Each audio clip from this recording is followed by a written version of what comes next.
আসসালামু আলাইকুম। প্রথমে জানাবো সংবাদ শিরোনাম। সাধারণ মানুষ সংস্কার বোঝে না, তারা বোঝে যেন ভোট ঠিকভাবে দিতে পারে, বললেন মির্জা ফখরুল ইসলাম আলমগীর। ইভিএমে আর কোনো নির্বাচন হবে না, বললেন বদিউল আলম মজুমদার। এবং পদোন্নতিতে কোটা প্রসঙ্গ, সচিবালয়ে প্রশাসন ক্যাডারের কর্মকর্তাদের প্রতিবাদ। সর্বশেষ জানাবো ভাতা বৃদ্ধির দাবিতে পোস্ট গ্রাজুয়েট চিকিৎসকদের কর্মবিরতি। শুনছিলেন শিরোনাম, এবারে বিস্তারিত।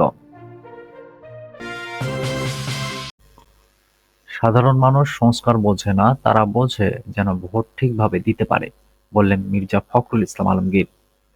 বিএনপি মহাসচিব মির্জা ফখরুল ইসলাম আলমগীর বলেছেন, সাধারণ মানুষ সংস্কার বোঝে না, তারা বোঝে যেন ভোটটা ঠিকভাবে দিতে পারে। পঞ্চগড়ে বিএনপি আয়োজিত জনসভায় একথা বলেন তিনি। মির্জা ফখরুল ইসলাম আলমগীর বলেন, গত 15 বছর ধরে দেশের মানুষ ভোট দিতে পারেনি। আমরা দেশের মানুষকে ভোটের অধিকার ফিরিয়ে দিতে চাই। আমার ভোট আমি দেব, যাকে খুশি তাকে দেব। এটা বললে আবার কিছু কিছু মানুষ অসন্তুষ্ট হয়, বলে আমরা নাকি ভোটের ভাড়া দেই।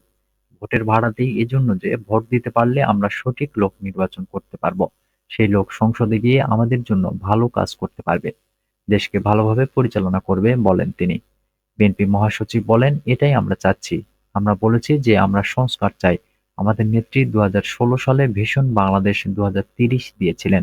আর আমাদের নেতা তারেক রহমান 2022 সালে 31 দফা দিয়েছেন। 31 দফা তো সংস্কার। সাধারণ মানুষ সংস্কার কি বোঝে না, তারা বোঝে যেন তারা ভোটটা দিতে পারে। দেশে যেন শান্তি থাকে, দাম যেন না বাড়ে, চুরি ডাকাতি যেন না হয়, ঘুষ যেন না দিতে হয়, যোগ করেন তিনি। ইভিএমে আর কোনো নির্বাচন হবে না, বললেন বদিউল আলম মজুমদার। নির্বাচন সংস্কার কমিশনের প্রধান বদিউল আলম মজুমদার বলেছেন, দেশে ইলেকট্রনিক ভোটিং মেশিন ব্যবহার করে আর কোনো নির্বাচন হবে না। রোববার দুপুরে চট্টগ্রামের নির্বাচন ব্যবস্থা সংস্কার সংক্রান্ত এক মতবিনিময় সভা শেষে সাংবাদিকদের প্রশ্নের জবাবে একথা বলেন তিনি। আগের নির্বাচনগুলো প্রসঙ্গে বদিউল আলম মজুমদার বলেন, আমাদের কিছু অজানা আছে, তা আমরা জানতে চেয়েছি। তবে আপনারাও জানেন, আমরাও জানি কি ঘটেছিল। প্রত্যেকেই অবাধ সুষ্ঠু নির্বাচন দেখতে চান। আবার যেন এমন নির্বাচন না হয়, আবার যেন পুনরাবৃত্তি না ঘটে। এই যে অপরাধের এসব ঘটনা ঘটেছে, হত্যাকাণ্ড ঘটেছে, মানবতা বিরোধী অপরাধ, এবং একই সঙ্গে আমাদের নির্বাচনী ব্যবস্থাকে নির্বাসনে পাঠিয়েছে, এটার যেন অবসান হয়। রাজনৈতিক দলের পক্ষ থেকেও দায়িত্বশীল সুপারিশ এসেছে। তারাও চায় যে একটা সুষ্ঠু নিরপেক্ষ নির্বাচন হোক, বলেন তিনি। তিনি আরো বলেন, ইভিএম পদ্ধতিতে আর কোনো নির্বাচন হবে না। ভোটার তালিকার ভুল সংশোধনের জন্য আমাদের প্রস্তাব নির্বাচন কমিশনের কাছে জমা দেওয়া হবে। এর সঙ্গে দুর্নীতিও যুক্ত রয়েছে, যা অবশ্যই অপসারণ করতে হবে। পদোন্নতিতে কোটা প্রসঙ্গ, সচিবালয়ে প্রশাসন ক্যাডারের কর্মকর্তাদের প্রতিবাদ। উপসচিব পদে পদোন্নতির ক্ষেত্রে প্রশাসন ক্যাডার থেকে 50% এবং অন্যান্য ক্যাডার থেকে 50% কর্মকর্তার সুযোগের সুপারিশের প্রতিবাদ জানিয়েছেন প্রশাসন ক্যাডারের কর্মকর্তারা।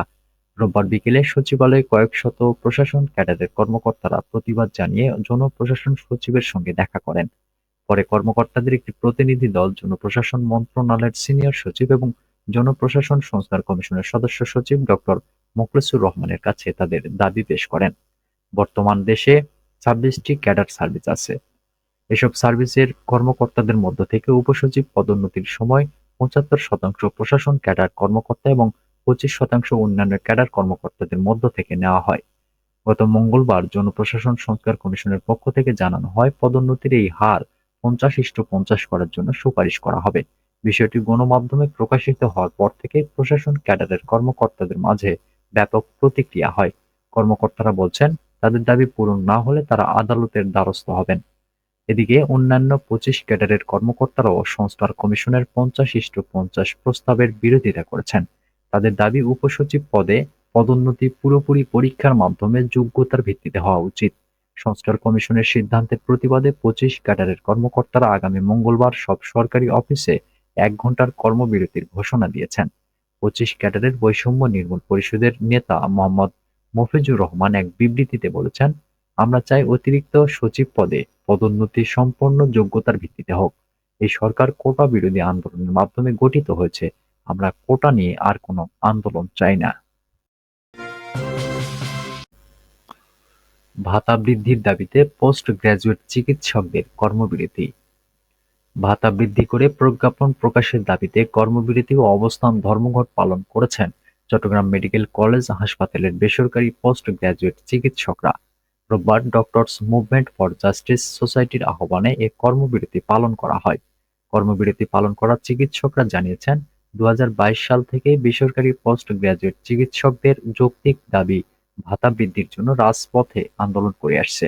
একই দাবিতে বিসিপিএস, বিএসএমএমইউ, স্বাস্থ্য শিক্ষা মহাপরিচালক, স্বাস্থ্য অধিদপ্তর, স্বাস্থ্য সচিব এবং প্রফেসর ডাক্তার শাহিদুর রহমান সহ সবার সঙ্গে দেখা করেছেন আন্দোলনরতরা।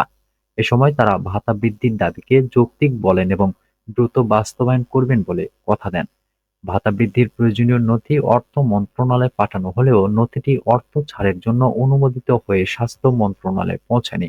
এই প্রেক্ষিতে doctors movement for justice society এ কর্মবিরতির ডাক দেয়। পোস্ট গ্র্যাজুয়েট চিকিৎসকদের অবস্থান কর্মসূচির সঙ্গে একাত্মতা পোষণ করেছে ডাক্তারদের বিভিন্ন পেশাজীবী সংগঠন, যার মধ্যে অন্যতম ড্যাব, এনডিএফ ও চট্টগ্রামের civil surgeon doctor Mohammad Jahangir Alam Chowdhury. তিনি দ্রুত তাদের দাবি পূরণের জন্য প্রয়োজনীয় ব্যবস্থা গ্রহণের আশ্বাস দেন। এনডিএফ এর পক্ষ থেকে বক্তব্য দেন এনডিএফ চট্টগ্রাম মহানগর সেক্রেটারি ডাক্তার ইরফান চৌধুরী। তিনি বলেন, ডাক্তারদের যেকোনো যৌক্তিক আন্দোলনে এনডিএফ সবসময় পাশে থাকবে ইনশাআল্লাহ। এ সময় তিনি প্রাইভেট ট্রেইনি ডাক্তারদের এই যৌক্তিক আন্দোলনে প্রয়োজনীয় সব ধরনের সহযোগিতার আশ্বাস দেন। Post graduate private trainee doctor অ্যাসোসিয়েশনের পক্ষ থেকে বক্তব্য দেন সংগঠনটির আহ্বায়ক ডাক্তার জুনায়েদ আহমেদ, সদস্য সচিব ডাক্তার আনিকা সাত্তার, নির্বাহী সদস্য ডাক্তার রায়হান আহমেদ। তারা বলেন, স্বৈরাচার ও ফ্যাসিবাদের বিরুদ্ধে বাংলাদেশের স্বাধীনতার দ্বিতীয় সূর্য উদিত হয়ে 4 মাস পূর্ণ হওয়ার পরেও আমাদের স্বাস্থ্য খাত এখনো পরিবর্তনের মুখ দেখতে পায়নি।